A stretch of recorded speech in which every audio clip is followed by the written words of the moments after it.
All right, so just switching gears a little bit to the periphery. So this group, we all know peripheral artery disease, it's a bad problem. We need to reestablish blood flow effectively to save limbs and lives. We can do this with both endovascular means and open surgery, but really most of our interventions are failing our patients. So the question is, how do we do this in a durable way so that we can truly save these patients' limbs and lives? So I'm a 50-50 vascular surgeon scientist. My clinical practice is devoted to limb preservation, lower extremity interventions, and then my lab is really devoted to advancing imaging and devices to make these interventions more successful. The way that we approach this is looking at the three major failure points of any endovascular intervention. So we'll start with the first one. We have high immediate technical failure rates, and the most common reason is the inability to cross a lesion that's too hard or too stiff to get a wire across. And this matters. So I've always been really thankful to this society and the JVT for publishing my very first article on this back almost 10 years ago, where we talk about how endovascular failure, it's not benign. We see higher one-year amputation rates after bypass when you fail an endovascular intervention. The question is why? I proposed some theories. I just came back from the ESVS at Krakow in Poland, and Dr. Farber, the best CLI investigator, had proposed some theories, but they've only been theories, right? Here at Houston Methodist, now we have a comprehensive biobank of CLTI patients, and we can actually make true observations to elucidate some of these. So some examples, here we have a lipid crystal plaque that embolized into a tibial when we were doing a popliteal intervention. We had a calcium nodule that got spilled and disrupted during orbital atherectomy. This is an example of popliteal wire injury when we were doing SFA stenting. These interventions are not benign. We are doing injury, and making the right decision the first time matters. So how do we do that? So right now we have TASC and GLASS. These are angiographic scores, but angiography, it remains our gold standard, but it can be very deceiving, especially in multi-level occlusive disease.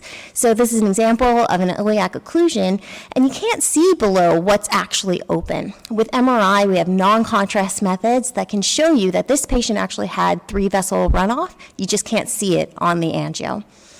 Not only that, peripheral artery disease, it's very, very diverse, and what the plaque composition is going to impact how successful your endovascular intervention is. So we've developed an MRI histology approach to look at the composition of that plaque.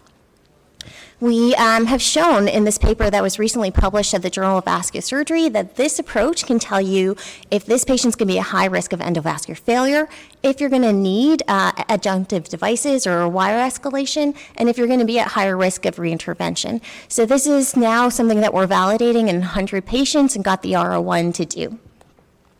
We're also looking at AI-aided methods to make these images more interpretable and easy to use.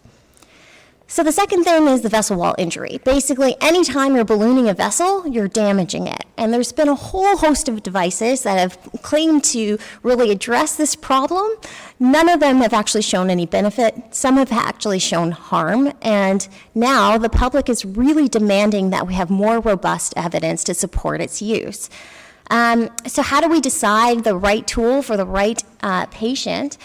How we're approaching it is at Houston Methodist, we have a device and a device innovation lab where what we'll do is we take real patients, real disease, from amputated limbs, from critical limb ischemia patients. We image them, we'll tell you what the composition of your plaque is, and then in the most high fidelity system, in a hybrid OR, we do the intervention with the device in question, and I'll show you with a microscope whether your intervention is successful. If it's not, is it safe? How do we make these better?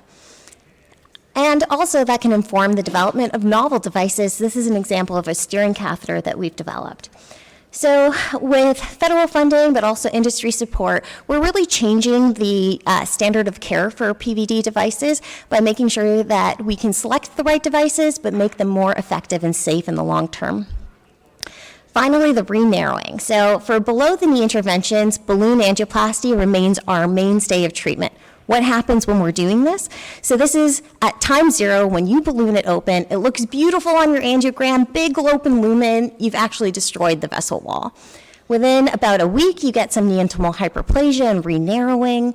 We see fibrosis developing at 3 weeks. We see calcium formation, and then by the 1-year mark, you have this really complex lesion that is much worse than what we started with. What about drug-coated balloons? Is that any better? Well, not really in the BTK space, because we see neantomal hyperplasia still develops.